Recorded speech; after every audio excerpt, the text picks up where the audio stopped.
այդ ջեբկիրներ, միութենական պետություն եք ուզում,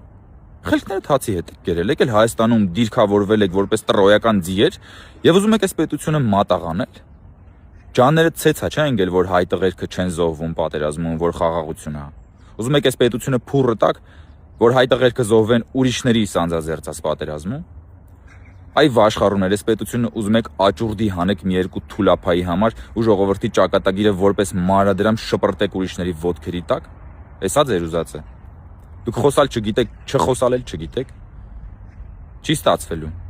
Չեք կարողանալու Հայաստանի ճակատագիրը նետել ուրիշների ոտքերի տակ։ Հայաստանի ինքնիշխանությունը անսակարկելի է, իսկ ձեր ջախջախումը անկասելի է հունիսի 7-ի ընտրություններում։ Հիշում եք, որ ասում էի, եթե քաղաքացիական պայմանագիրը չհաղթի, ապա անկախություն էլ չի լինի։ Եթե մենք չընտրվենք հունիսի 7-ին, թրիփ չի լինի։ Խաղաղություն էլ չի լինի։ Անկախություն էլ չի լինի։ Եվ մենք պետք է լինենք միութենական կազմում։ 100 տարի առաջ ոնց որ եղել է խորհրդային միություն։ Իսկ գիտեք ով է այս մարդը։ Այս մարդը Կիպրոսի եւ Ռուսաստանի քաղաքացի Կալուգացի Սամոյի աջակիցն է, ով նաեւ համատեղության կարգով եղել է Ղարաբաղի անվտանգության խորհրդի քարտուղարը։ Այս մարդիկ բացեիբաց հայտարարում են, որ իշխանության գալու դեպքում Հայաստանի անկախությունն ու ինքնիշխանությունը մատաղ են անելու սրա նրա ոտքերի տակ, բայց մենք դա սրան ու սրա տերերին թույլ չենք տալու։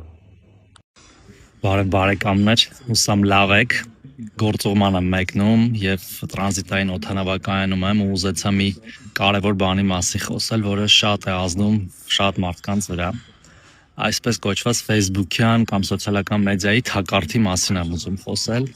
եւ որ շատ քաղաքական ուժեր տարբեր գործիքներ օգտագործելով, ֆեյքեր, ոչ ֆեյքեր, փակ խմբեր իրենց աջակիցներով փորձում են Facebook-ում տրամադրություն փոխել եւ իրենց իսկ հենց իրենց իսկ թվում է, որ այդ տրամադրությունը փոխելով, եթե դրանց մոտ ստացվում է, ասենք, մի քանի 100 կամ նույնիսկ մի քանի հազար գրառում կատարել այս կամ այն մեկ բանի տակ, գրառման տակ, մեկնաբանություն կատարել, ինձ թվում է, որ իրենք իրավիճակը փոխում են նաև իրական կյանքում եւ նաև դրանով ողջևորվելով տենց սպասումներ են գեներացնում եւ երբ որ այդ սպասումները չեն արդարանում, ասում են, «Էս ոնց եղավ, էս ոնց եղավ», որ օրինակ Facebook-ում բոլորը էս էին ասում, թեև բոլորը չէին ասում, բայց ամեն դեպքում իրենց շրջանակները, բայց իրական կյանքում օրինակ մենք ստացանք 10% ձայն եւ սա նաև օգտագործում են իրենց աջակիցներին տենց բան պահելու համար, էլի իրենց կողքը պահելու համար, տարբեր մարդկանց ներգրավելու, բայց իրականում սա պարզ թակարդ է,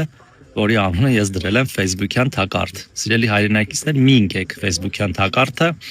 այլ շփվեք իրական մարդկանց հետ, իրենց իրական խնդիրներով եւ նաեւ իրական լուծումներով։ Իրական Հայաստանում Facebook-ում չի ամփոփվում կյանքը։ Կյանք կա նաեւ Facebook-ից դուրս։ Լավ եղեք, մինչ նոր հանդիպումներ։ Եկեք մի պատ տեղափոխվենք 2000 թվական Ժողովուրդ ջան։ Հիմա տեսանյութ եմ տեղադրում, տեսնենք թե Ռոբերտ Քոչարյանի օրոք ինչ վիճակ ունեինք, այն որ գալիս են ազգային ժողով ասում են ինչ ա փոխվել, որ թոշակները քիչ եք բարձրացրել, հատ իրենց կառավարման օրոք պատկերը տեսնենք, մեկնաբանություններն էլ թողում եմ ձեզ Ժողովուրդ ջան։ Նույն օրը Արմավիր քաղաքի հրապարակում թոշակառուների հանրահավաքներ։ Տարեցները դժգոհում էին, որ կենսաթոշակներն ուշացել են 3-4 ամսով։ Տված թոշակներ 4000 ռուբլա։ Եվ այսօր չունի մուտելու փող։ Ինքեն ին թոշակը պահե այսքան ժամանակ 3000-ից 4000 դրամ է տալիս։ Գալիս են 10-ից 15000 փող են ուզում։ 100 կիլովատ ասում եք։ Այդ օրը օպերայի եւ բալետի պետական ակադեմիական թատրոնի տնօրինությունը հայտարարեց, որ թատերաշրջանի բացումը հետաձգվում է։ Պատճառը դարձյալ սոցիալական էր։ Արվեստագետներն ամիսներով չէին ստացել 12-13 հազար դրամի աշխատավարձերը եւ նրանց մի մասը հրաժարվում էր ներկայանալ աշխատանքի։ Մենք ստիպված հայտարարեցինք կոլեկտիվում, որ ով չի կարող, թող չգա, մինչև որ աշխատավարձը կլինի։